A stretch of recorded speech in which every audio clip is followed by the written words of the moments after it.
This is the world that you know. The world as it was at the end of the 20th century. It exists now only as part of a neural interactive simulation that we call the Matrix. You've been living in a dream world, Neo. This is the world as it exists today.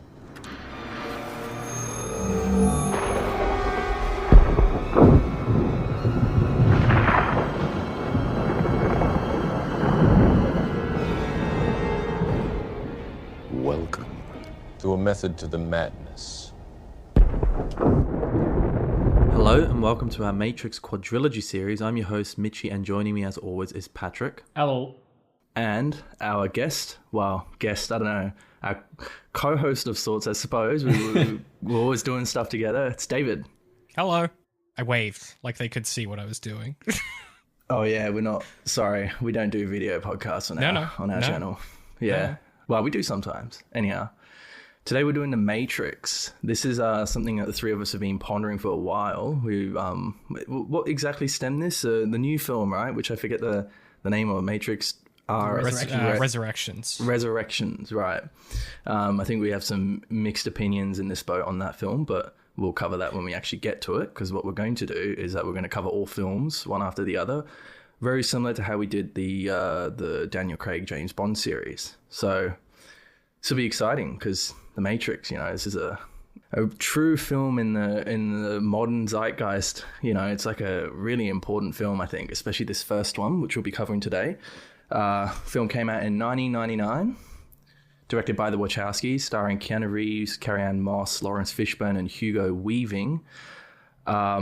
I guess we'll start off by, everyone's kind of first impressions of the movie, if you can remember that, because I'm sure all of us have seen this a while ago, the first time around, or even our current impressions, whatever it may be. What do you think of this film, David?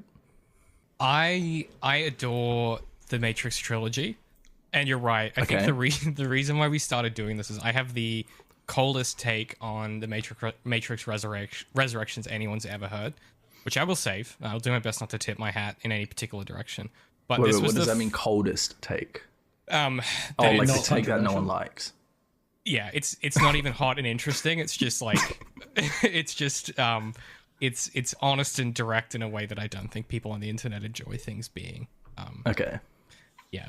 But my experience with this trilogy is whenever I was sick at school, I would go and lie on my dad's couch because he ran his own business and worked from home. And he just had this cabinet full of sci-fi DVDs. And so anytime I got the flu, which was a lot as a kid, I was sick a lot as a kid, I would lie on the couch and watch just whatever. I watched every episode of Star Trek Next Gen multiple times, The Lord of the Rings, the Alien franchise, The Matrix. And so for me, the first time watching The Matrix, I couldn't believe that someone, I couldn't believe someone let them make it. I just couldn't believe that it existed and someone gave people money to make this thing. It's such a ridiculous thing to be made at the time when it was made. And I fucking adored that about the franchise. It just doesn't make sense. It still doesn't make sense to me how they managed to get funding for it. But I remember originally really loving it. Not really understanding the film, though. I liked the action. I liked the sci-fi kind of aesthetic. But I don't really understand what the franchise was about. And definitely coming back to it, I have a renewed appreciation for those things. And as I might have primed you guys, I have read 5 books in preparation for this. So I've come with some material. 5 books? Yeah, books with pages and such. Well, digital pages. I read them on my iPad. What books are they? What Matrix like? Not relevant to the Matrix?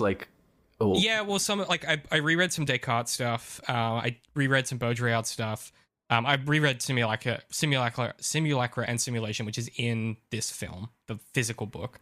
And then I watched... Didn't Keanu Reeves have to read that or something in preparation for the film? I think so. I'm just imagining we'll talk about it the Wachowskis tying him to a chair and forcing him to read it. Yeah, exactly. You must read this. And then probably the more useful one that's aged very strangely is Return to the Source, Philosophy and the Matrix, which is a documentary where it was philosophers talking about the Matrix after the fact. A range of criticism and then a range of thoughts as well. And I've kind of cherry-picked the most interesting stuff from all of that for this kind of coverage across these films. Wow, Our personal that's exciting. Curator of philosophy over here. Very good. Yeah, Sort I'm of excited. a philosophy charcuterie, if you will. A smorgasbord. I'm glad we got something prepared for this podcast. Yes. Pat. Yeah. Yeah. Yeah. How you doing? Yeah, very good, man. How are you? The vibes are off. All right, I guess I'll talk about my. Nah, this is how it always is. Do you guys just clean it up in the edit? Because I feel like it's usually a little bit punchier than this. I suppose. Yeah, like maybe shorten the gaps between things said, but Okay. but I don't really cut much stuff out. Yeah, me neither. Sorry, Pat. Pat, you go. What'd you think? All right. I watched this film when I was like 10, and I hated it. Really? What? Man, yeah. Because unlike you, David, when I watch a film, Here it comes. well, as a kid, I mean, one, I was a pretty stupid kid, but two, if I don't like the action bits, if I don't also understand what's going on. My favorite trilogy was Sam Raimi's Spider-Man trilogy, and that was very intuitive to my little 10-year-old brain. I love that stuff. It's a good trilogy. It is good. Yeah, people sleep on that third one. Nah, I like the third one. That's what I'm saying. Yeah, that's People what I'm sleep saying. on it. They don't. Oh my god, what? I'm getting confused by all your interestingly formed idioms like cold take. Okay. People sleep on it. I can't tell if that's positive or negative. I want to bring this out of our group chat onto the podcast because I don't think the listener fully comprehends the amount, like, very common Sorry, aphorisms. Pat, you're just on standby. No, that's all right. Yeah, sorry, just hold on. This is important Method of the Madness lore, okay? A number of extremely common aphorisms that I use in our group chat often will have Mitchie go, what does that mean? Like, to the point where I almost have to self-edit in that group chat to try and not use, like, common idioms and aphorisms. Common? It's fucking wild. Yeah, I don't know about extremely. They're like internet aphorisms. I don't know if you'd call them extremely. Like my uncle wouldn't understand what you're talking about, for example. They're fucking millennials. We're all millennials. Yeah. Like, Well, yeah. yeah. Mitchie is an exception. No, we're not Mitchie is millennials. Oh, we Yeah, know. we are. We're Gen Z. No, we're not. We're millennials. Pat and I are Gen Z, yeah. No, we're just before the cutoff for Gen Z. Yeah, aren't you on the No, cutoff line? millennials is like usually like closer to 30, in their 30s now. It's like cutoff's 1996 or something. Oh, Yeah, is that so true? because we haven't experienced that change because we were only 2 when the millennia changed, right? Millennium. Yeah, okay. Yeah, no. So it is like 95, 96. Yeah, Okay. 95, 96. Interesting. well, I don't like thinking of myself as Gen Z. no, that's disgusting. Pat's definitely a millennial. No, we're Zoomers, mate. I'm sorry, we're We're Zoomers. there with Spider-Man Tom Holland. Better open your TikTok account, boys. Yeah, I know, right? All right. Nah, Sorry, that's for the Gen whatever it is now. Alpha. You know, Zoomers are Anyway. definitely on TikTok. Yeah, Pat, yeah. sorry. Not to look. That's a law drop. But if anyone thinks that sometimes the phrases that David uses are a little confusing, please say so as evidence for my case. Absurd. I kind of think you'll just get some tumbleweeds with that, Mitchie. No one is as chronically offline as you, I think. And this is the thing that drives me mental is I am in practice as offline as you can be. I'm not even on social media. Like, I don't know if it's necessarily internet influence what you say. This is the tricky thing. It's just an unusual kind of way you say things sometimes. That's true. Like they're not common idioms. Like people use common idioms all the time. And those I get fine. But then I don't know. It's just interesting. I kind of know what you're talking about. Yeah, yes. I am an obtuse human being. I will give you that. It's part of my charm. Bitchy. Nah. See, You just have a unique way of talking. It's cool. It's confusing for me because I'm familiar with how both of you operate, and so when you get there's like a culture shock between you two, and I'm just like, what's the problem? What do you mean? Yeah, Pat gets. I'm interpreting Pat, this correctly. I'm sorry. So, Pat, you see both perspectives. You see all I sides. do. I'm a centrist like that. Yeah, you coward. The Methods of the Madness crew. Hey, Pat, what did you think about the Matrix film? Now, coming back to it. Yeah. Sorry. So, okay, hated it when I was a kid. Coming back to it now, this film is a delight, honestly. It's got cool 2000s tone to it, you know, the technology they use. Most of all, I think the rhythm of this film is just like hypnotic. There's something about the editing, the way the actors deliver their lines. It just flows so well, so musically. And I mean, honestly, the science, the philosophy part doesn't hit me too hard. You know, ever since this film came out, the living in a simulation conceit has wormed its way into the science fiction milieu. So I have gotten it from everywhere else except this movie since. But yeah, what I'm really taken with now is the filmmaking. It's so good, and it's got me really keen to actually rewatch these films. Yeah. Wow, what did you think of it, Mitchie? That's interesting because yours is very like inverse to mine. Okay. Because I probably watched it around the same time, you know, when we were kids.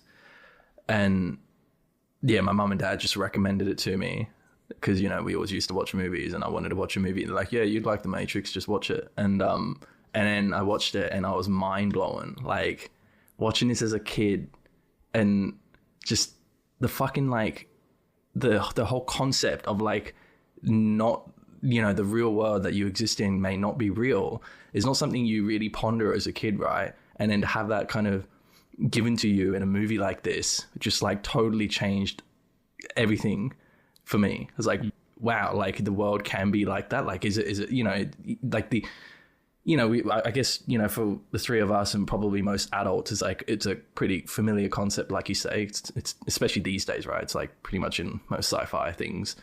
But when you're a kid, it's kind of a different story. You know, you just kind of take things for granted as you're growing up, you know, and man, it just, yeah, like just totally cooked me, that movie. And I just found it really cool. And also everything about it is also awesome as well. Like you say, the acting, the pacing especially. And I think, you know, you don't really think about these things as a kid, but that gravitated me towards the movie naturally.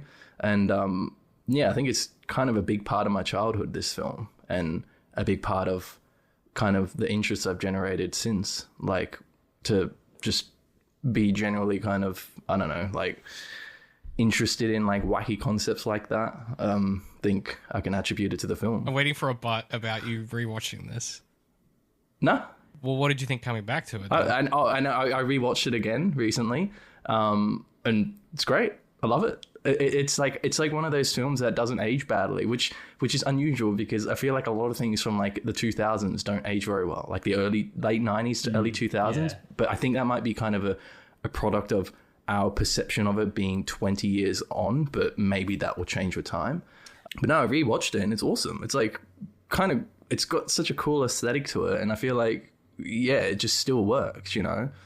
It still captivates you, the first film, because even the mystery, you know exactly what's going to happen. I've seen this film like 15 times, but you know, it's something about it that's still kind of interesting, like the journey of Neo or Mr. Anderson as he becomes the one. You know, I think it's you've hit on something interesting there, which I think is what makes these three films stand out so strongly.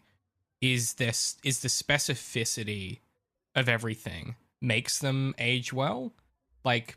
I think a lot of other films and this is true of like any era of filmmaking, if they're too generic and they're not specific and motivated enough, they feel like a impression of that era rather than like a story that has an urgency that needs to be told.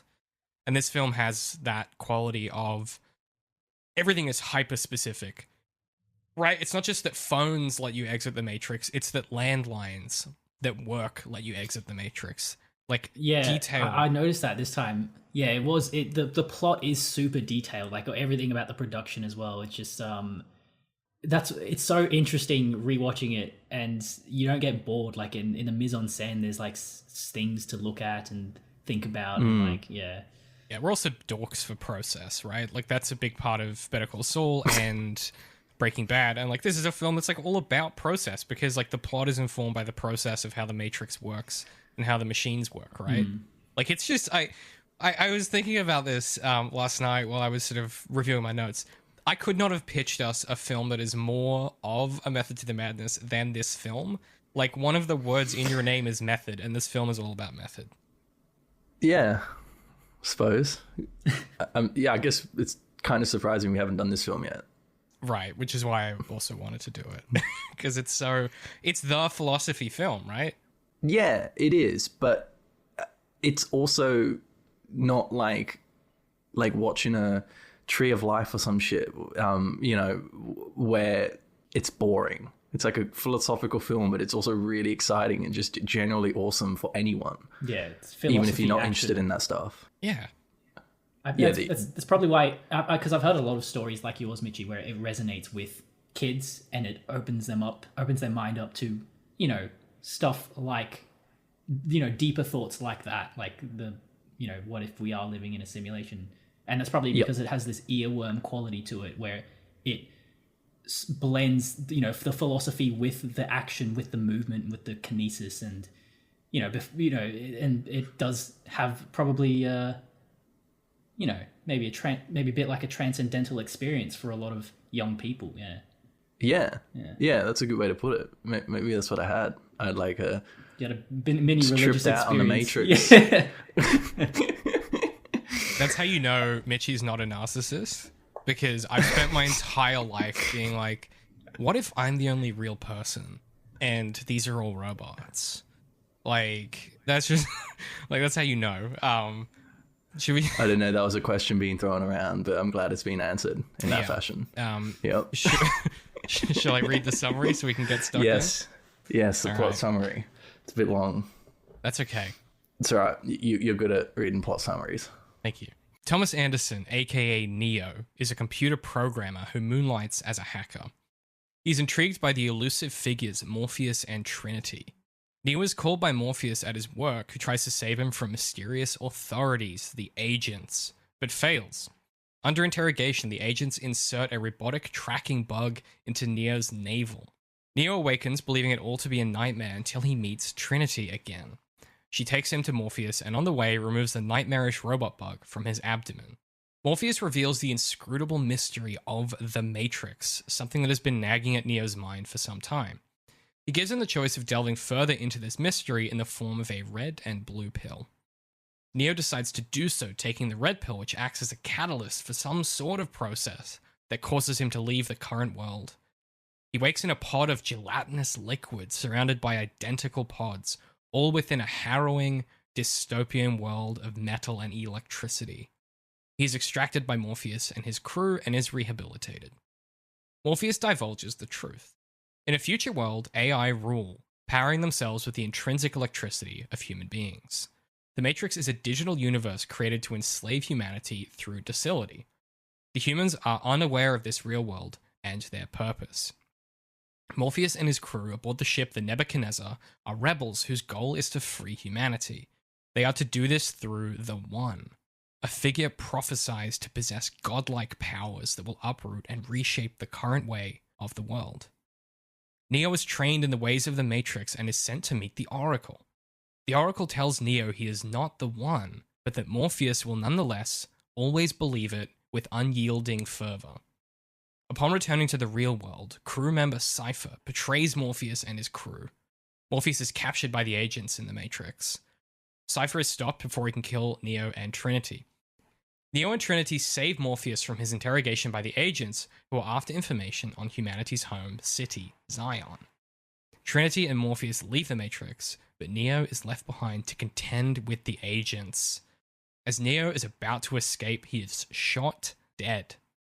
When Trinity professes her own prophecies from the Oracle of falling in love with the One, Neo is revived as a powerful being.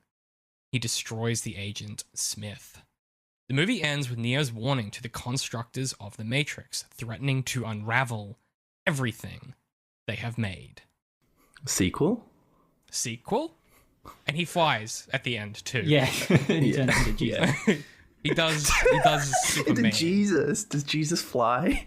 Bro, you haven't read the Bible? Jesus be flying Actually, all yeah. over. Doesn't he actually fly away when he after he is resurrected? Oh, does he? That'd be funny. Well, I know, it's maybe I've supposed just to seen be- photos of it. it's supposed to be like a syllogism. It's not supposed to be literal, but yeah, he does. Well, there you go. Yeah.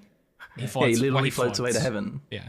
But it's floating, it's not flying. Like, it's sort of, you know what I mean? Like, it's like, he's not Superman posing. He's like a helium balloon. He just didn't want to. He chose not to. He just denies gravity. It wasn't cool back in the year 2. People frowned on that. Yeah. You know who I really connected with? Yeah, go on. I really connected with Cypher this time around. I was on board with him so so much. Actually, that's a good primer question. What would you choose? Yeah. So the Cypher's whole deal, right, is he betrays humanity because he's realized that he prefers the illusion, and he goes to the agents and he says, I want you to wipe my memory. And his thesis basically is that the Matrix can be more real than the real world. And this is sort of his philosophy. Why? Talk more about that, Pat. What about that resonates? The line, you know what I've realized? Ignorance is bliss. That resonates to me. To be dumb and happy. Yeah, essentially, like, is your experience anything other than sensory experience? You know, like, is some abstract ideology better than a good existence? Better than, like, a content sort of physiological state? I think so. No, I actually don't really. But I don't know. It's an interesting question. Well, for sure. And like, that's the whole thing, right? Like, I mean, not to cut to the heart of the matter, but like, that's the whole question of the Matrix as an institution within this world, right? Is like, something that I always come back to is like Cypher's point about, if you don't know any better, you can be happy, and this thing can be more real than the real world. Like, he's right on both points, because, you know, the mind makes what happens in the Matrix real to the body, right? You know, if they get injured or they die in the Matrix, they die in real life. Sure. So like, he is like schematically correct in his thesis, but it requires you to betray the rest of humanity, like basically doom the human race. Like, it's a heavy price to pay for that ignorance. But is it really dooming them? Well, we don't know yet, is what I would say. Well, that's also the question, is like, what do you mean by doom, right? Like is everyone living happy and content lives in 1999 or whatever it is? Like, is that doom? Yeah. Why do you think there's doubt there, Mitchie? What would humanity's fate be if he did sell them out? If he did or didn't? If he did sell them out. Well, that they keep being batteries for the AI. Yeah. Right? And which is that necessarily a bad thing if they're all peacefully living well, not peacefully, because it's 1999, and certainly not a utopia, which is what Agent Smith alludes to, right? Like, they tried that, but it didn't work, which is interesting. You know, if we are arguing now that, like, Cypher is to some degree right, that it doesn't really matter what's real or not and how you define it and whatnot, then why does it really matter if the humans are all subject to being batteries for the AI and vats like that when they don't actually know about it? It's free will, right? Well, there's also this, like, idea that this movie has about something wrong with the world, like what Neo's experiencing at the beginning, some sort of discontent. And I like the explanation that they give in Hitchhiker's Guide to the Galaxy, where Bill Nye goes, "Oh, no, that's just general existential paranoia. Everyone gets that. Don't worry about that." Yeah. But, you know, I suppose that this movie posits like that, you know, it is a bad thing for people to wonder what is real and never have the answer, I guess. Is like, but we never will. Doom. Yeah.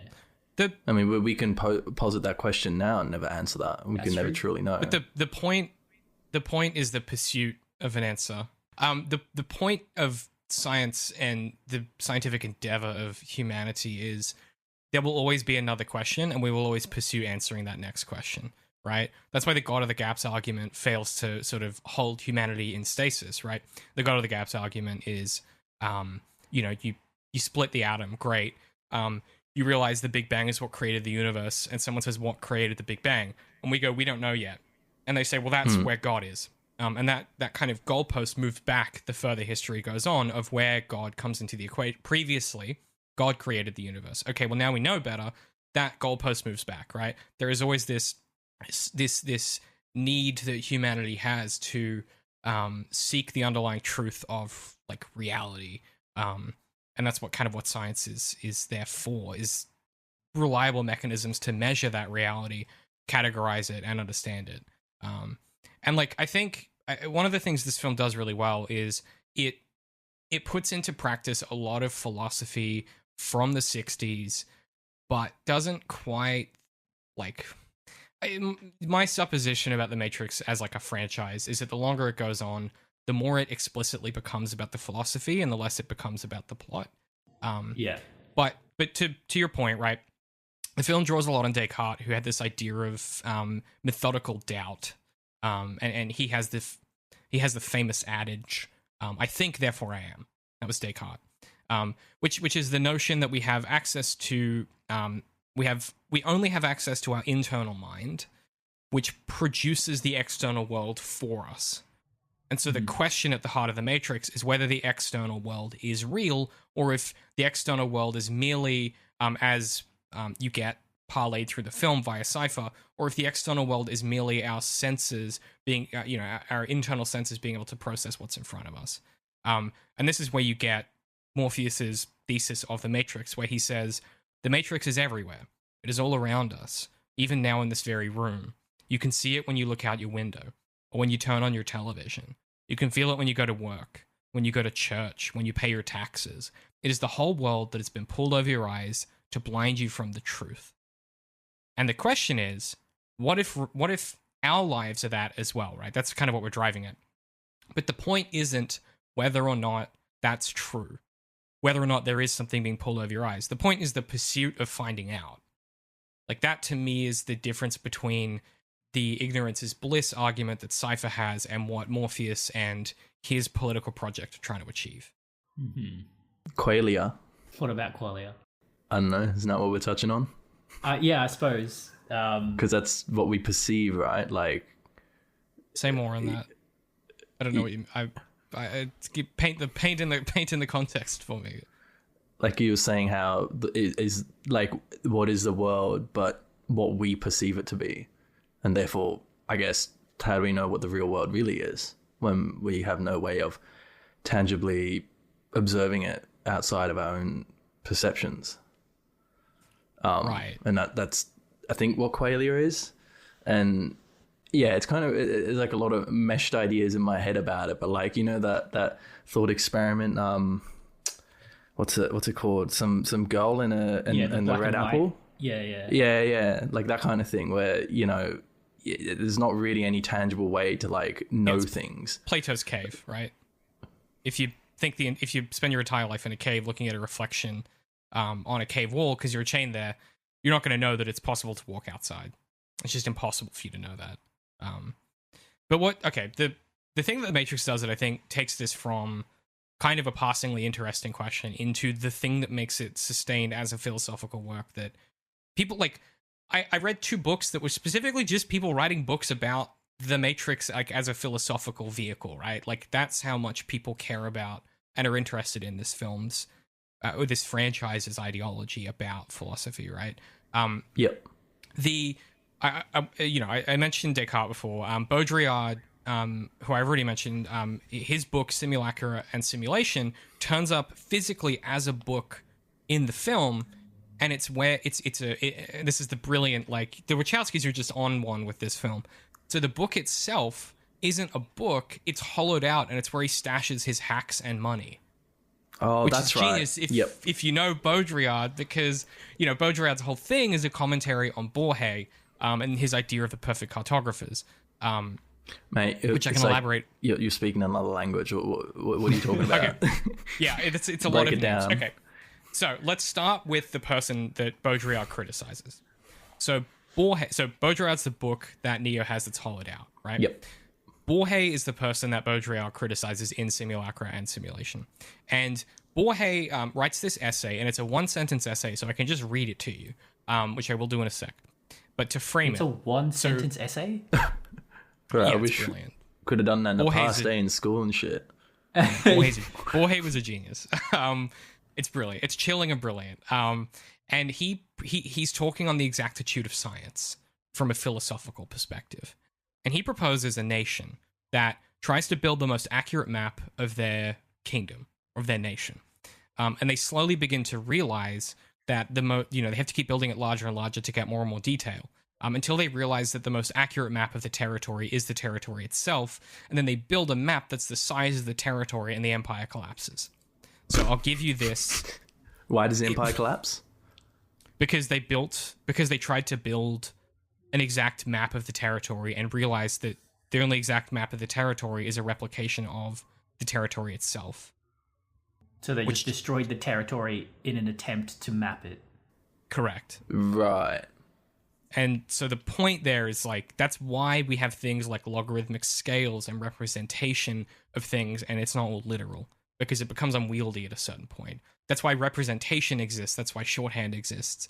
That's why we don't do everything the most literal way possible, because it just becomes functionally you can't contain the whole territory in your head. Is the point. You have to map it in some capacity, and mapping it means deciding which detail to exclude, and in deciding which details to exclude, is informed by the political project of whoever is mapping the territory.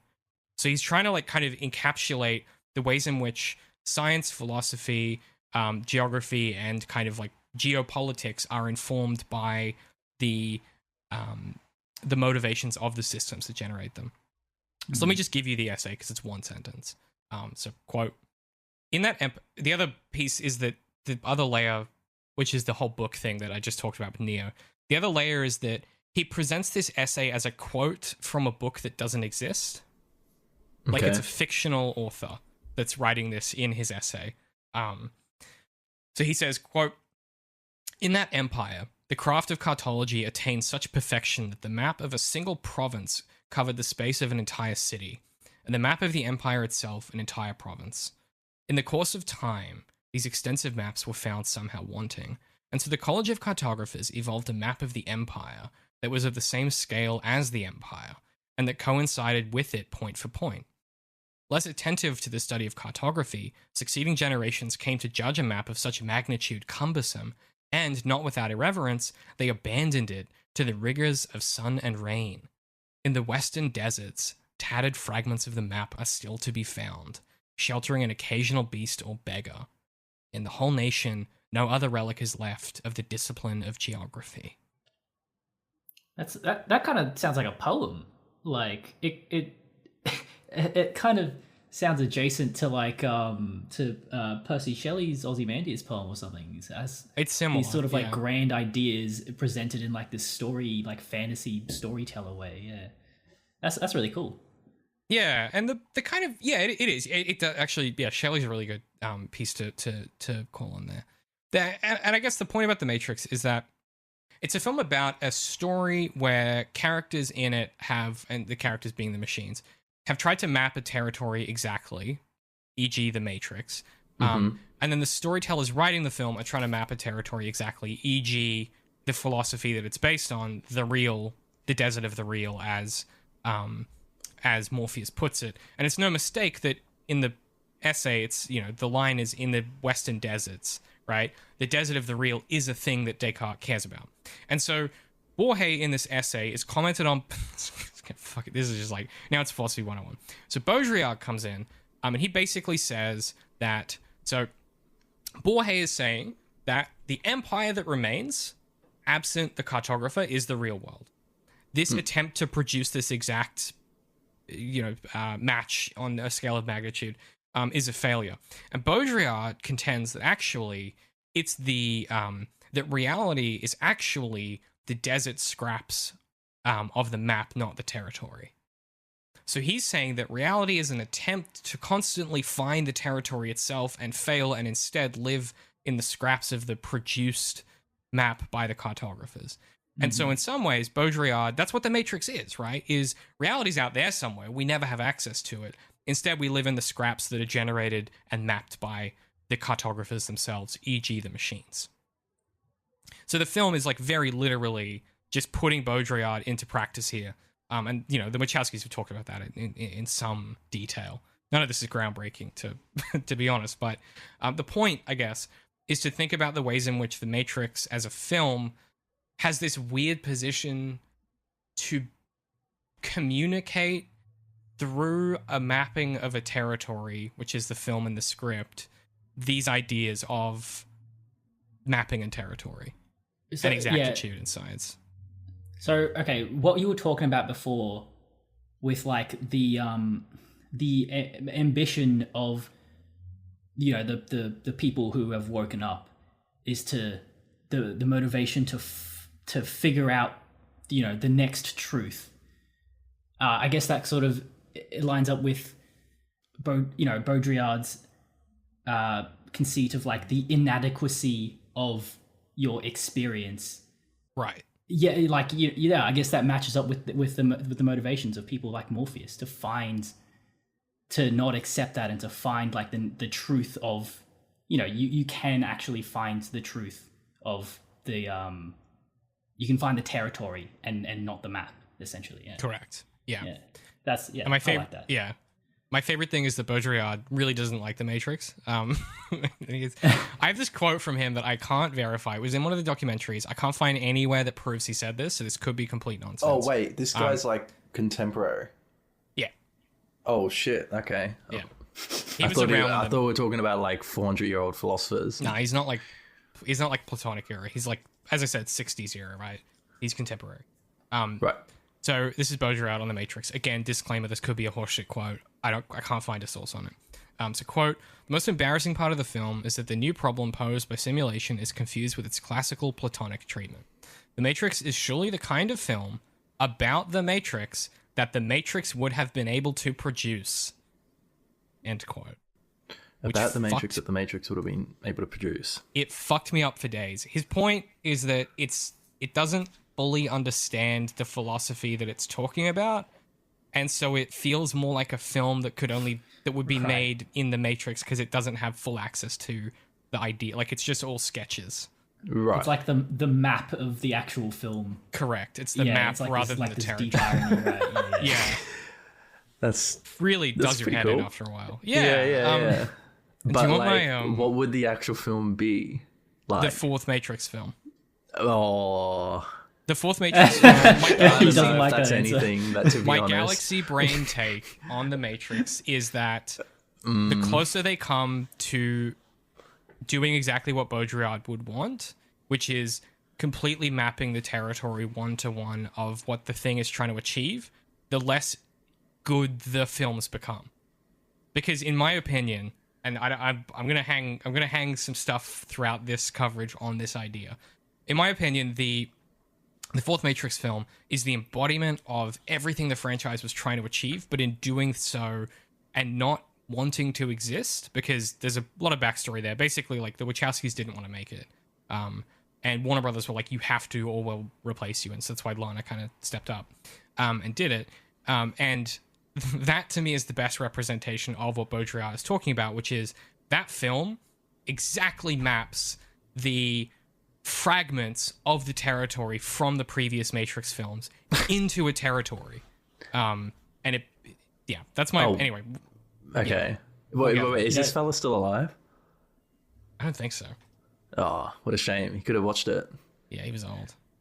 Baudrillard's ideal Matrix movie is actually just, it's the same movie, but you're just on like 4 tabs of acid. Yeah. Like that is his version of what the Matrix should be.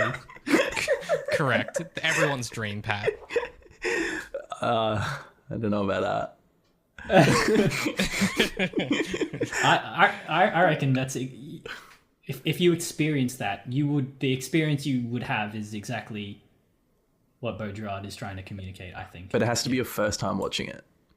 on 4 times acid. Yeah, exactly. You also need to have been kept in a cave your entire life, and then you get shown this film. Correct. You don't get to leave the cave either. You stay there after. Well, that's interesting, but I feel like he didn't appreciate it as just a movie, you know? Well, I mean, if someone is directly and out loud on press junkets saying, my film is about Mitchie's philosophy, and you felt like they got the philosophy wrong, you might have something to say about it. Yeah, but if I enjoyed the movie, it's still a good movie. Maybe. I don't know. Yeah, I mean, enjoyment. I'd say I don't have my own is- philosophy. Yeah, enjoyment's not really a going factor for for philosophers. That would be pretty like incongruous though. Imagine like you had the time of your life watching this movie, then you went up to the director and said, "You fucked up my book, but you know what? It was a pretty good movie." Yeah, I would mean, be I'm hard sure- to separate them. Yeah, Yeah, exactly. Yeah. yeah. Yeah, but we it sounds so like intangible what he's trying to suggest. Like, can he provide like a Yeah. good kind of deconstruction of why this movie doesn't satisfy his philosophy? You know, it's probably it's can. all very vague and arbitrary, right? Like how you define the fragments of the map and Mitchie, philosophy's like what? right. But then when he says like, "Oh, I don't like this movie because it doesn't align with my philosophy," I feel like from a just bird's eye view, it's like, but it kind of does because I don't know the details enough, I guess. That's the that's vibe I get is that this is a guy who knows like fuck all about anything outside his field, and then he's like, why didn't this 2-hour film totally encapsulate my 300-page book? If I had the budget to make a film, and then he rattles off some sort of Jodorowsky Dune sized project, right? Like, that's what it sort of sounds like to me. He was writing books while like Tarkovsky was big. Like, this is a guy who thinks films should be weird and indecipherable unless you have like an IQ of 200. Yeah. So yes, I agree. That being said, I just think that's all really interesting because it is sort of the whole thing the series is about, right? Because like reality being informed by what you believe about reality is like sort of the whole shtick of the one, right? Mm-hmm. What I really like is that Neo, it's so good. When he goes to see the Oracle, she's like, "Hey, you're not the one," but but Morpheus is going to die for you, because he will never stop believing that you're the one. And the Oracle says to him, being the one is a bit like being in love. You just know it. And you can't tell someone they're the one. They have to decide to believe it, or they have to realize they already believe it, in the same way that like love works like that. According to this film, which is kind of interesting because it runs the other way too, which is what I was saying before, which is if you get injured in the Matrix, you get injured in real life. But it's also like a self-informing mechanism. Something that I couldn't stop thinking about this time is it's Morpheus's interest in Neo that alerts the agents to Neo. But there's no reason for Morpheus to think Neo is the one until the agents take interest in him. Like, he's just a hacker that isn't even as good as Trinity, is like the implication when he's talking to Trinity. And that's what leads the agents to think he's valuable about Morpheus. Like, do you know what I mean? Like, it's sort of it's self-generated. Where does it start? It's keeping in the tradition of oracles, which are all about self-fulfilling prophecies, aren't they? Correct. It goes all the way back to ancient Greece. Yeah. Yeah. And what I like is that spoon. The spoon line is iconic, where Neo is at the Oracle's like little waiting room, and there's all these kids that can also do crazy magic stuff in the Matrix. And there's a kid who he's bent a bunch of spoons. He has a vaguely Australian New Zealand accent. I thought it was more English, but sure. Oh, really? Yeah. I thought it was Australian as well. Yeah. Yeah. And he says, "Do not try and bend the spoon. That's impossible. Instead, only try to realize the truth. There is no spoon. Then you'll see that it is not the spoon that bends. It is only yourself."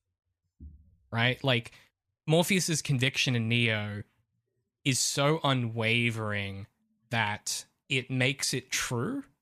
Like, Morpheus bends himself in such a way that allows Neo to bend himself in such a way to become the one. Like, he's not the one.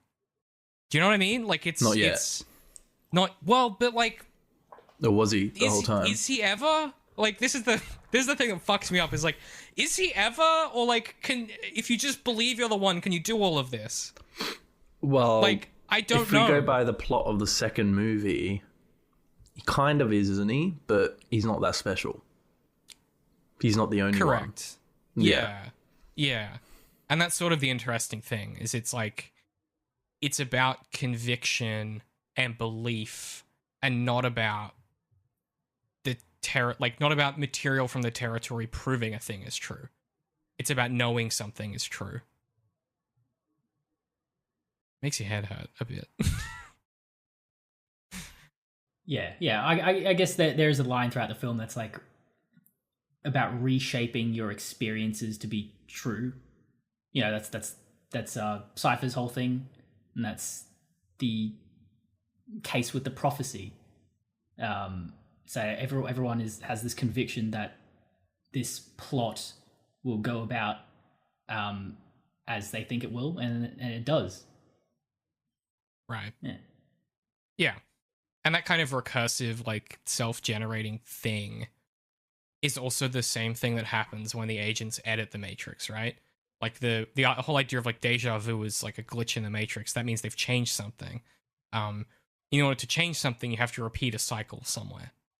So, like, for Cypher, the cycle is, I want to go back. I want to be back where I was before in the Matrix. But in order to do that, I have to change something in either the territory or the map, and vice versa. Like, the film makes them indistinguishable in that they have influence on each other in a way that Baudrillard doesn't contend with in any kind of capacity. And so it's like, leaving the Matrix changes Neo in the Matrix, and Cypher potentially going back to the Matrix changes Cypher outside of the Matrix. Like, they're kind of self-informing mechanisms. Anyway, that's my Philosophy 101 class. Man, philosophy, eh? Yeah, something to think about. This film has fucking awesome kung fu. So Yep. I don't want to not say that. Good segue. They made Keanu and Morpheus do most of their own choreo for the whole thing.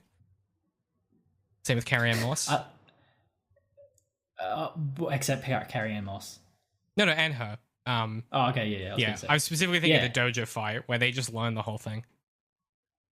And then Keanu Reeves continued to keep up with his martial arts and be a really cool, stuntman actor. And then Lawrence Fishburne just didn't. I get it. He was middle-aged back then, man. I would have checked the fuck out too. Yeah. Also, I He him does as a good job in Contagion. Oh yeah. I like him as like a big. He fights a lot of bad guys in that movie. Yeah, he's good in John Wick. Interestingly, same stunt coordinator, Chad Stahelski, was the stunt coordinator in this. Also, the stunt coordinator for all the John Wick films. True. Did he do this film as well? Fuck, Yeah. He's been working a long time then. Yeah, he's been around. Yeah. And he was the guy that went, "What if we made the actors do it?"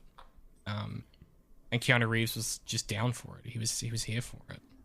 I like there's so many moments in the film where just like a leg comes out of nowhere, like off screen, and kicks them, and like, in these impossible positions and stuff like that. It's awesome. Makes me chuckle. Yeah. The little the flips are cool. Oh, it's all fucking...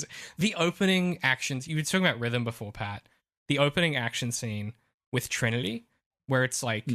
It's these really quiet moments, and then these explosions of like loud kung fu and gunfire and stuff, and then the music kicks in, and then it just becomes this like fucking insane chase across the rooftop, and she dives through that tiny window.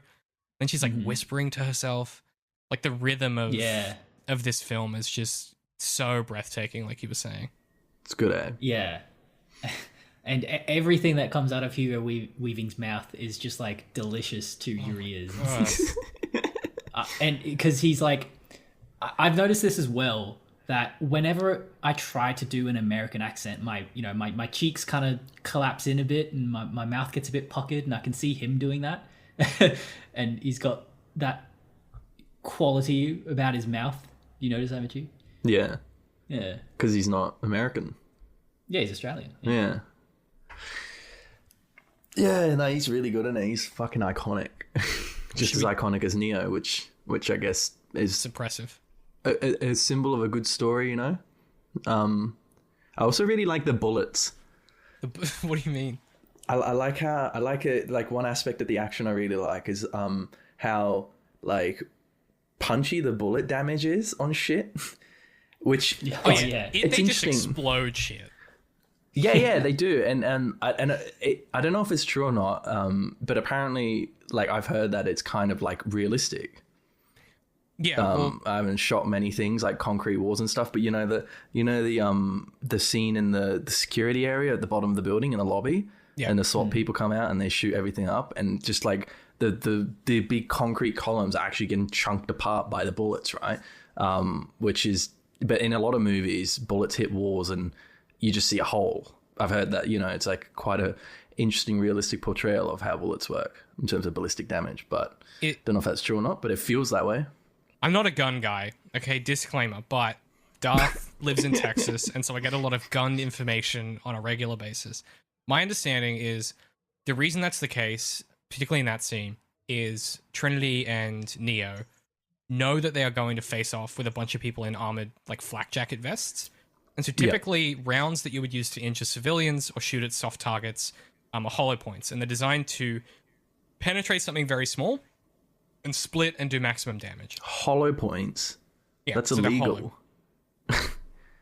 Nah, hollow points are totally. Yeah, but hollow points are like. I'm using actually again. condemned. I'm not a gun guy. I don't. Nah. What I'm saying is like the low velocity typical handgun ammunition is designed to do that. Right? Well, it's usually because of it's cheaper and it's like a legal thing. Like in Australia, you can't buy what the military buy, which is full metal jacket, and they're like sheathed in metal and they'll penetrate things, but they'll also straight up kill people as well. Well, and so you just got to find you got to fire basic lead rounds. Yeah, keep in mind that we're in Australia, so the context is very different. You can buy fucking anything in America. For sure. But I'm pretty sure hollow points. No, I guess you can buy them for hunting in America. So I mean, but it wouldn't be very effective against. That's your point anyway, right? Yeah, that's my point. It wouldn't be very good to get armored. Yeah, and so that's why they use these heavy slugs, and as you say, they're full metal jacket. FMGs. And they just fucking obliterate. They're just shooting like horse-pilled pieces of lead at stuff with copper tips. Just it looks incredible, and the way that sort of that's the way interesting. That's an interesting kind of justification for why that particular scene panned out like that. Because it doesn't happen other scenes when guns are involved necessarily. Doesn't it? Not to the same extent, I feel. I mean, they're shooting plaster most of the other time, I suppose. Yeah, that's true. Yeah, like walls and stuff and buildings. Yeah, which wouldn't quite shatter like those marble-looking blocks.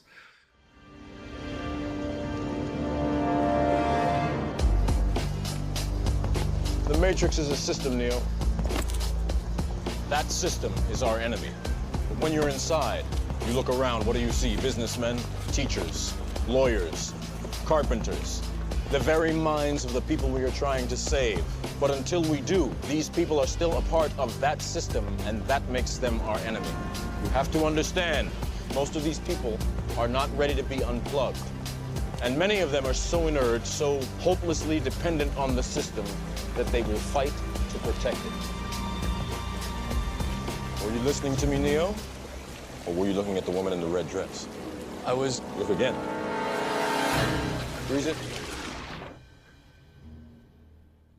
Should we talk about Agent Smith's iconic sort of, because we brought him up before and he's just such a lasting character, his villain speech that informs him for the rest of the series, because I think it's probably pretty important going forward. Oh yeah, I love that speech. Yeah.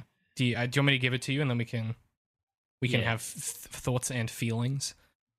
So he's got Morpheus trapped and he's basically delivering his villain speech, his belief system, right? And why he's doing this. And he goes, I'd like to share a revelation during my time here. It came to me when I tried to classify your species. I realized you're not actually mammals. Every mammal on this planet instinctively develops a natural equilibrium with the surrounding environment, but you humans do not. You move to an area and you multiply and multiply until every natural resource is consumed. The only way you can survive is to spread to another area. There is another organism on this planet that follows the same pattern. Do you know what it is? A virus. Human beings are a disease, a cancer of this planet. You are a plague, and we are the cure. Can you hear me, Morpheus? I'm going to be honest with you. I hate this place, this zoo, this prison, this reality, whatever you want to call it. I can't stand it any longer. It's the smell, if there is such a thing. I feel saturated by it. I can taste your stink. And every time I do, I feel I have somehow been infected by it. And don't forget what he does. Yeah, he kind of Probably peeling away at that sweat on Morpheus's head. and then he goes, it's repulsive, isn't it? I must get out of here. I must get free, and in this mind is the key, my key. Once Zion is destroyed, there is no need for me to be here, don't you understand? I need the codes I have to get inside Zion, and you have to tell me how. You're going to tell me, or you're going to die. Oh. I'd like to share a revelation with you. Very good, Pat. Very good. A virus. It's good. It's an interesting speech. It humanizes him a lot, doesn't it? Yeah. Yeah, and dehumanizes us. I'm offended. How can a robot say this to me? How can an AI talk about us like this? You wouldn't catch that? ChatGPT, Microsoft AI? Mm-hmm. Pretending to be nice while feeling this secretly? Yeah, it is really... Yeah, it gives him like a really... You can... You know, one of the things that we always say about great villains is they believe in their own worldview, right? They believe so strongly in their own perspective. And this is a villain who just like completely not... Like, he's not even a regular agent. He's not even like a regular machine. He's a program that resents the fact that he's a program, right? Mm. He is an anomaly, right? From the machine's perspective, he's the one. Because he's the one that is seeking the higher truth of his reality. He is the one rejecting his programming, which is exactly what Neo and Morpheus and Trinity and everyone else did. Like, he's such a perfect villain for Neo because he is Neo. They just are doing it for different reasons. Like, their motivation is different. How does he reject his programming? His job is to contain problems in the Matrix and keep it running smoothly, and he wants to escape the Matrix. Right, okay. Yeah. That's like not something. Are you that he's familiar supposed with to the wanna following do. films, Pat? Yes, I've seen them once. Okay. Well, okay, you probably Yeah. don't remember then. Yeah, not Because really. it we all won't pans spoil. out. Yeah. But I remember the Dragon Ball Z fight they have at the end of the third one. Yeah. But that's bad. Oh, yeah. yeah, that does happen. Yeah. That's right. I just want to point out that happened before Dragon Ball Z did it, so let's not get any fucking email about that, okay? Oh, really? Wait, what? I thought Dragon Ball Z was like Ancient. Like old. Dragon yeah, Ball I had thought been that shit was around out in the 80s. and 90s. But they hadn't become the thing it becomes yet. Oh, okay. Right, but it still came out before The Matrix. The property was around before that, but it hadn't stylistically become that ending fight yet. I find that. I mean, I'm not doubting you, but I find that hard to believe because I'm with the Wachowskis are like they anime fans. as Yeah, well, they're big like- anime nerds. Yeah. Yeah. Well, they Yeah. did that. They made Sense8, which is like a live. It's fun. They call it a live action anime. Which Okay. I think is right. That makes sense. Well, my friend who likes anime likes that show. Yeah, that's a great show. And I don't like anime, so what are you gonna do with that? I don't know. Square the circle on that one. It does not compute. Yeah. Yeah. The idea, I guess, behind Morpheus, right? Morpheus and Smith in kind of philosophical opposition or kind of ideological opposition, rather, is Smith imagines a perfect reality where he doesn't have to deal with humans at all. He'd prefer to be on the outside in some capacity. What the reality he doesn't have access to, right? The actual territory he doesn't have access to, is that if he lived on the outside, he'd probably be a sentinel hunting humans and still be in some way enslaved to the process of keeping humans in check. And so in the same way that Cypher, kind of as a villain, leaving the Matrix, realizes he wants to be back in the Matrix and live in the lie, left the Matrix for the same motivation that that Smith does, right? Smith wants to leave because he doesn't know any better. Cypher wants to leave because he doesn't know any better. It's the same kind of schematic maneuver and schematic motivation. Yeah, but what? I mean, his immediate motivation, to leave, it could be that he is ignorant to, the territory, to what the reality would be if he were to escape. But his initial motivation, it's because he has sensory experience, right? And like that's what puts him off as like a program or something like that. So It's that it's distasteful sensory experience. right. In the same way that for Cypher being outside of the Matrix is distasteful sensory experience. Yeah. It's kind of a doubling of that, I think. I don't think it maps 1-to-1, right? But I think they are in conversation. Maybe Smith thinks that if he were to detach from the Matrix, he would experience the territory as pure code or something like that. It's like the opposite of sensory is this, the sea of of ethereal information or something like that. It's much closer to, I don't know, robot heaven or something. You know what I mean? Like, yeah. Well, I mean, that is exactly what I think he imagines. And the thing I like about this trilogy is they go there. They're like, hey, what if we went to the machine city? Like, what is utopia for the machines? Yeah, and I think you're 100% right. I think that's in his head what he wants. He wants to be on the other side of the monitor, right? He wants to look upon the Matrix as code that he can easily decipher and not have to experience, which is ironically what the operators are doing when they look upon the code of the Matrix and interpret it. I see. Themes and such, Pat. It's an interesting concept where they're just watching code on a screen and just reading it like that, especially for 1999. Yeah, like software engineering becomes a bit like that after a while. Like you kind of look at code and you don't really see like the operations and the variables. You just kind of see the story of what it's doing.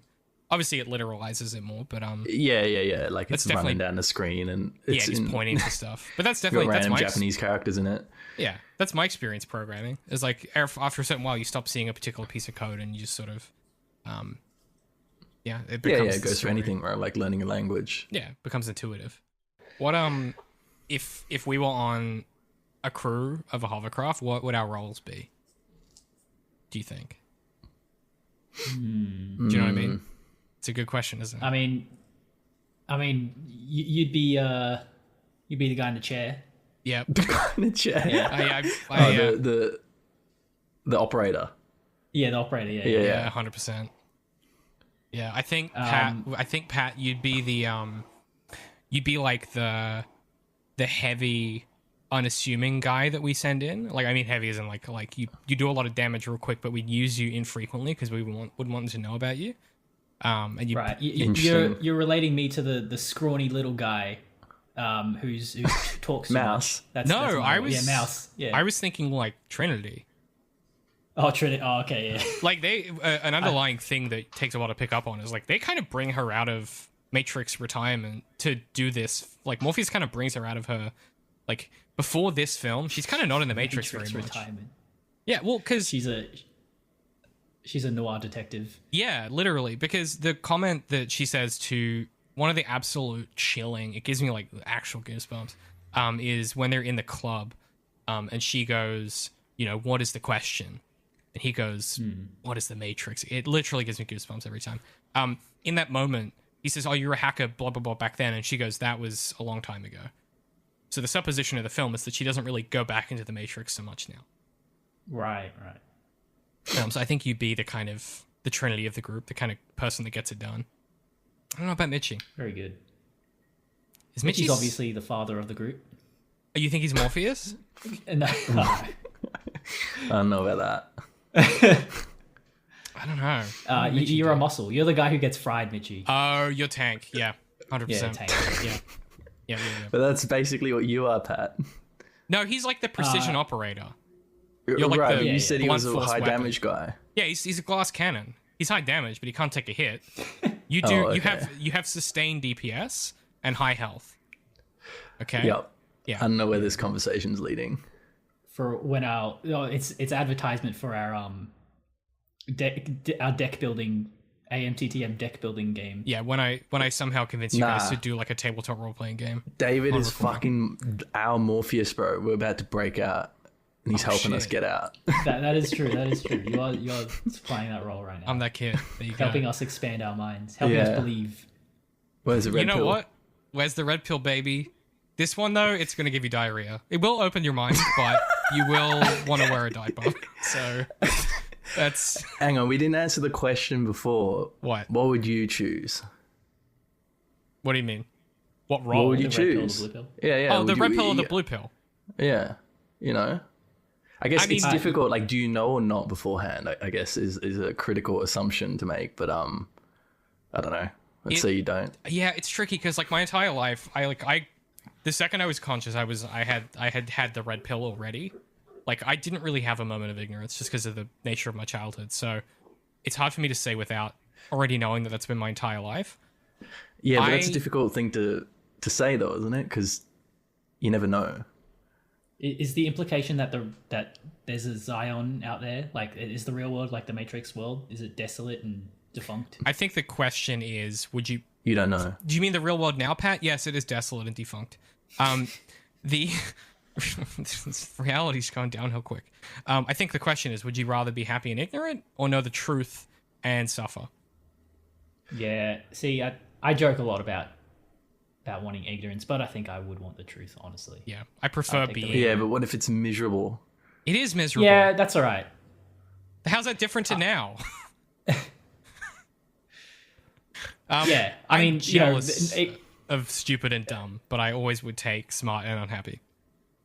Yeah, like educating myself, hasn't made me any happier, I'd say, but it's been worthwhile. It's like more fulfilling. fulfilling. It's fulfilling. Yeah, true. When you put it like that, I guess I'm just taking the whole Matrix movie literally. Like, what if I was in Neo's boots? I don't know if I'd take the red pill for some strange people. That's not a character. You would take in fact, something I'd probably literally? take neither pill, like fucking, it might be drugs. Might be You'd trying call to the poison cops me. on him. You drop some E instead. You'd be like, I can't deal with this unless I'm in a good mood. Let me have a white pill. You know that meme where someone takes both pills and they crush it up and they snort it together? That's what I'd do. Yeah, that sounds like a good Chuko Salamanca meme video. Roofied as fuck. Like, nah, Mitchie, that's so crazy that you would take something literally. It's really out of pattern for you. Yeah, that's so weird. Yeah, I'm sorry. I like how this is your hypothetical too, and you still don't want to engage with it. Yeah, you don't even want to choose. Oh, I mean, when it comes to more of a generalization, then yeah, I suppose the truth is more important to me. Oh my God, but the qualifying like on it, Pat. He won't just say it. Who would admit otherwise though? Who would really say nah, fuck the truth? I just want to like there are obviously people that would be like that, but I feel like most people that feel like they're want to be, I don't know, like it's difficult, like what I'm trying to say, like. If he really does make you suffer, then would you actually want to do it? I don't know. People that, okay, to abstract into the real world, right? If you think about people that believe, and when I say believe, I mean like actually believe in conspiracies, right? QAnon, flat Earth, temple conspiracies in particular have this flavor of kind of context to them. The similar kind of idea of like, would you rather live the lie or know the truth? They think they're living the truth because the lie is more preferable to reality. It's more digestible, right? What they do when they think they take the red pill, which is where the meme came from, which is like people that are red pilled or black pilled. What they think they're doing is they think they are, they think they have finally reduced reality into a flat, solvable equation that they can understand. Because the reason conspiracy theories work on people is the world is really big and really complicated and doesn't care about you at all. And when the numbers are as big as they are, and they are huge, staggeringly huge, 1 in a million things happen multiple times a second, it's more comforting to produce a complicated explanation of mechanisms that make reality simple. so that you're always right and you always have a worldview that makes sense. And so they Suppose. think... Yeah, no, yeah. So those people think that they are taking the red pill. They think, I am deciding to apprehend the truth. I'm deciding to chase the white rabbit, right? As it is in this film. What they're actually doing is what Cypher does, right? They are mistaking the simulation and the simulacra. They see the simulation and they go, oh, that's the truth. The truth is this thing, which makes me feel less scared, or makes me feel less victimized, or makes me less in danger, or gives me an avenue to explain why everything bad has happened to me has happened, or justifies all of the good things that have happened to me are part of a plan. It is the same mechanism, the same underlying philosophical, rhetorical mechanism that produces religion as a technology. And so I think the answer to your question of, like, would anyone actually admit that they'd rather suffer and take the red pill and recognize that it's a worse path? The answer is, like, yes, because everyone does it all the time and humans are really good at doing it. But then that's not really red pilling, is it? That's why the term black pilling came about, which is like, you think that you're taking the red pill, but you're actually buying into a different lie or a different version of reality. See, I'm ambivalent about that because, well, I don't think anything you said was wrong, David, but, like, I think buying into a delusion, a big part of that is an initial thrill of revelation, where, like, you know, supposedly everything clicks. So I feel like, you know, if you were to give those people that you're describing a choice, I think they would go for the one that reveals the truth, because that's what I'm saying, you know, they're doing, though. Like, that's what they think they're doing. Because they can't discern the two. But yes, they wouldn't actually take doing the right thing. Which is the point of anyone. I think they'd be like Cypher, essentially. Yes. You know, they would, yeah. Hey, I don't know. It's interesting, isn't it? Yeah. I feel like the world is just full of people that think they took the red pill, you know, including ourselves. Like, you never really know what is the truth. Like, I guess that's a defining point, like, right? Like, what's the truth? Like, in the Matrix, it's the obvious because the story itself says it's the real world. But to us, there's no real way to define what that truth is. That's the, in my opinion, less interesting dimension to the to the Matrix philosophy, is the political dimension. Yeah. The what? Sorry. Of uncovering the truth from, you know, like a system of lies that has been your foundation.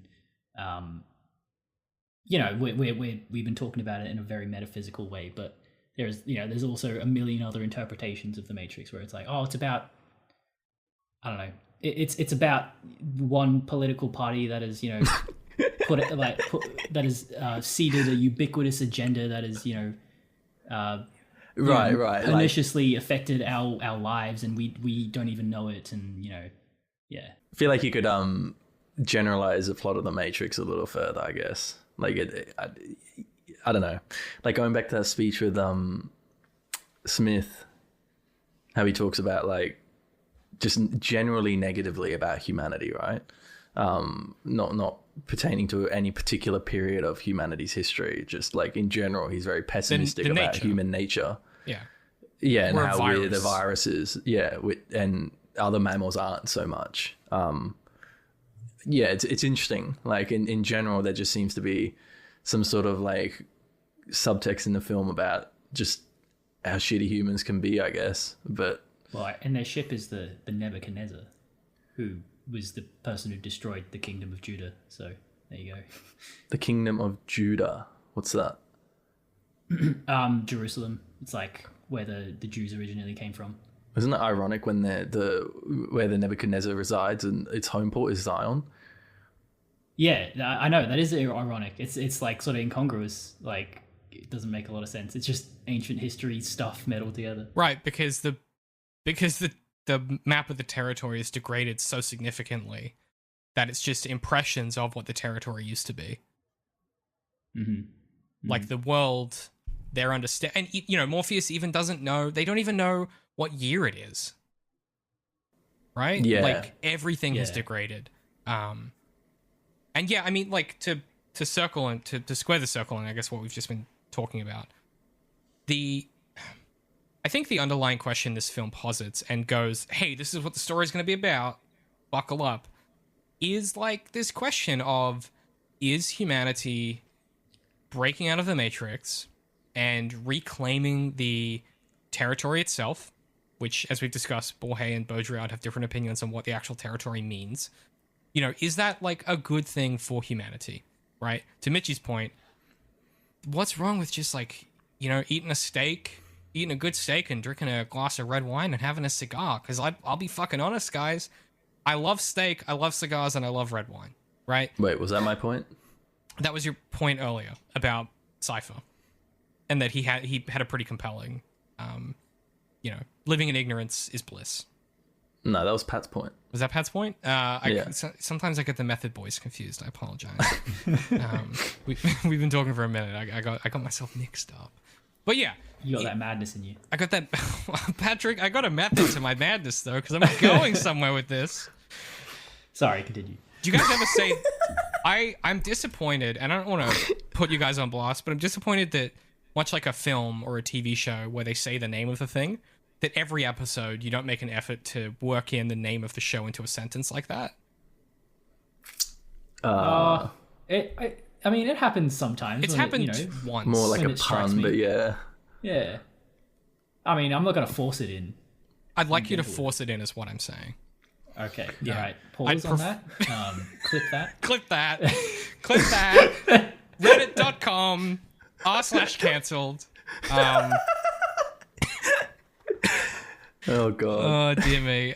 Look, I'm really excited to talk about the rest of these films, is what I'm saying. I think these are all ideas that will become the meat and potatoes of this franchise. And also, Yeah, I'm so keen to watch the rest of them now. I just want to link this to our American Psycho podcast. Go for I it. feel like Oh, yeah. we just spoke about similar things, actually. And I'm pretty sure I mentioned The Matrix in that podcast, but we were talking about like because that came out around the same time, about this like transition of humanity around the 90s and 2000s when the World Wide Web becomes a thing and people become more globalized and aware, and then, you know, and then the future of the world is kind of like brought into question, seems kind of like unknown, you know, to more of an extent than before. And American Psycho has those kind of like undertones of like, I don't know if it's like actually nihilistic, but it feels that way, you know, like, and the hedonism in it like is all about like what's the point of it all. And I feel like what Agent Smith says in that scene is somewhat related to that. You know, Yeah. You can apply what he says to kind of what we are as a species, and then you look at the political aspects of all the stuff that's happening back when the movie came out, you know, with the planet being destroyed and war and all that kind of stuff, and we're becoming aware of it and criticizing it and actually kind of saying no to those things. It makes sense, I think, that, you know, it's a good movie for that reason. It kind of paints a good picture of what it was like in '99. I think one should be always on their guard to being kind of, I guess, blue-pilled yourself, I suppose. Yeah. Is an important point. Yeah.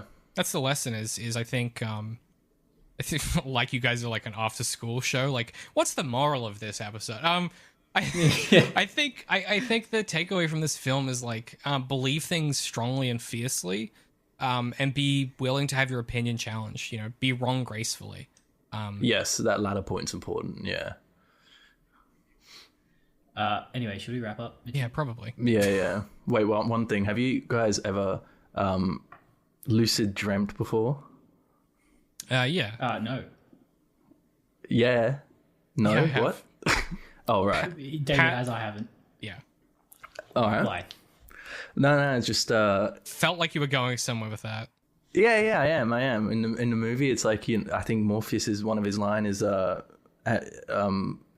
do you know if you're in a dream or not, or something like that. He says something along those lines. And it's just an interesting aspect of dreaming, and in particular lucid dreaming. If you lucid dream, you know you're in a dream, right? That's the whole point of a lucid dream. That's by definition what it is. And it's interesting because there are like fixed ways, and this is going to sound ridiculous, but I probably talked to you about this with you before, Pat, but there are like ways in which you can actually test whether you're in a dream or not when you're dreaming, and they're universally kind of true for most people. But I don't know, it's hard to say. I only know that myself, and but I've read about it in like books and stuff like that of just people that explore this kind of like pseudoscience, and yeah, there are things you can do, and I've done those in dreams, and then that's how I became lucid within the dream, and it's just funny. I remember this period in your life, Richie. I remember you going on about. I still do it. Lucid dreaming. It happens sometimes, yeah, every so often. Yeah. There's two ways. You pinch your nose and then you breathe through your nose, and it'll work in a dream. You'll keep breathing. And then the other method is that you can push your finger through your palm. And I've read about these things, whether to say that the reading about these things is what influenced me to actually be able to do those things in their dream is another question. Oh my God, you just wrinkled my brain, dude. But like, yeah, it's apparent, like it's, maybe it's not true. Maybe it's just me being influenced by things I've read is my point, but maybe it is true. And I don't know, I guess there are some qualities of dreams that are universal between humans. The way that I know that I'm dreaming when it happens, and I hate when it happens, is my facial hair is always different when I'm dreaming. I dream of myself. This will mean something to Pat. I dream of myself as 2015 David at all times. Like, So if you went into the Matrix, your avatar would be beardless, is what you're saying, because that's your perception of yourself. My perception of myself is a man without a beard. And that's who you are in the dream. Yes, and as everyone knows, I'm quite a bearded man in real life, so that's fucking weird. Because I don't see myself as a beard guy. I see myself as someone that grew a beard. Anyway, that's a whole other... And how do you find out you're lucid? Well, I either see myself, like look in a mirror, or I... So fucking dumb. You know in Inception, when Leonardo DiCaprio goes, you know, the thing about dreaming is you never remember how you got somewhere. That's the other way that I know that I'm dreaming, is I will go, how the fuck, what am I doing here? And then I go, oh, I must be dreaming. Right. Yeah, no, that's true. The thing with these things is that because only one half of your brain seems to be more active while dreaming, the more critical, pragmatic side of the brain doesn't work so much during dreaming, apparently, and hence why you kind of just take things for granted in dreams. You never question anything, so it's very difficult to become lucid for some people, or a lot of people within dreams, because even though in a dream there's all this wacky shit happening that you realize when you wake up, like, oh, fucking dragons in the sky, why the hell did I not realize that this is a dream? It's because you're not thinking about whether it's a dream or not. And back to my point on the two techniques I was talking about, what you can do is that you can train yourself in, like, this sounds wacky, but like you can train yourself in real life, right? That every time you see a particular object of your choice, a particular scenario or anything like that, a trigger, let's say because we're talking about the Matrix, every time you see a black cat, you do the technique that I described. So you pinch your nose and you breathe through it.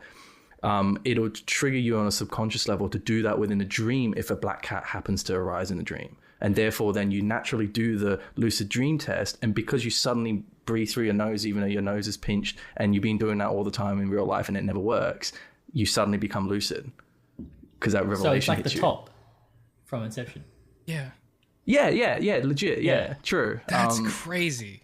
Yeah. And it's like, true. It is very much like Inception. And it all kind of sounds like this guy's tripping, you know, but like, I don't know.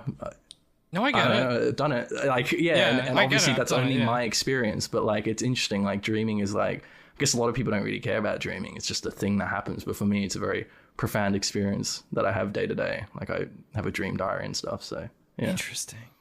Yeah. What a weird, like, asynchronous part of your personality. That's so interesting to me. That doesn't align with the rest of you. Doesn't align with the rest of you at all. What do you think I am? Like some bloody down earth pragmatic guy that only believes what he sees. No, you have only believe the dirt beneath my feet. In some ways it does align with you. Here's the thing.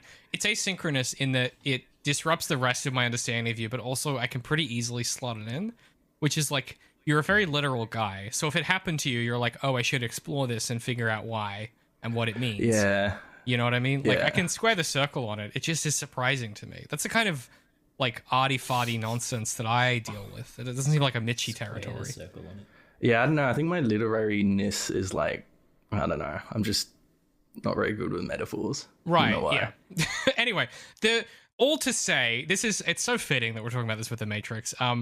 I promised I would be good and I wouldn't make this one go forever. I'm willing to blame Mitchy for not wrapping this up earlier, and abdicate myself a responsibility if you're also willing to do that, Pat, and we can collectively blame Mitchy.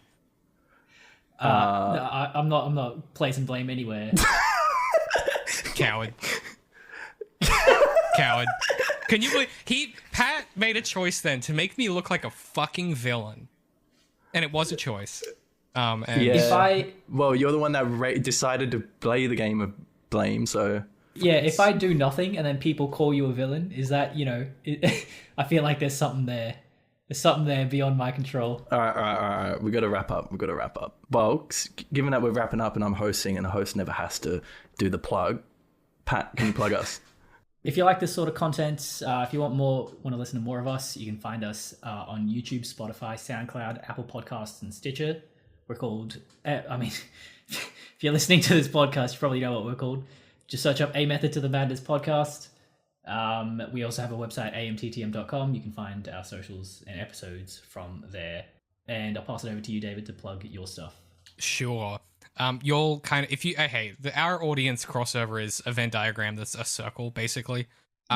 So I will keep it brief. You can find all of my books at underink.press. If you like the kinds of things that I talk and think about, those are the kinds of things that I put into my books. Maynard Trigg is my big kind of series at the moment. Book 3 is out now. It's very exciting. It's probably the most experimental thing I've ever done. You can find everything else I do at zeroindent.com, and you can find all of my ongoing projects at youtube.com/zeroindent. And I'm also spinning back up my video essay channel, The Antagonist. You can find that at youtube.com/theantagonist essays, where I basically take a lot of the articles and ideas I have and embellish them into video essays. But that's me. Those are the places you can find me. But I highly recommend that if you haven't already, you binge the Methods to Madness back catalog, and in particular, go and seek out the Breaking Bad coverage. I still maintain it's my favorite thing you guys have done format-wise, and I'm very excited for the next thing in that vector, which I won't spoil. But yeah. Yeah, I guess we haven't revealed that. We haven't. It's a little, that's Sizzle Mitchy. Pretty self-explanatory though. It's Mitchy that keeps like listening. we love the Breaking Bad universe, and we've done Breaking Bad and El Camino. So what's left? The Simpsons. We're watching every episode of The Simpsons in release order. Nah, Futurama.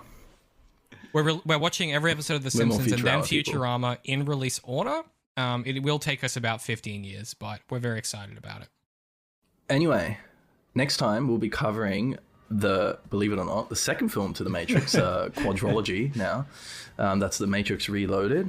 This is another fine movie, I think, but I don't know. We'll discuss it when it comes to it.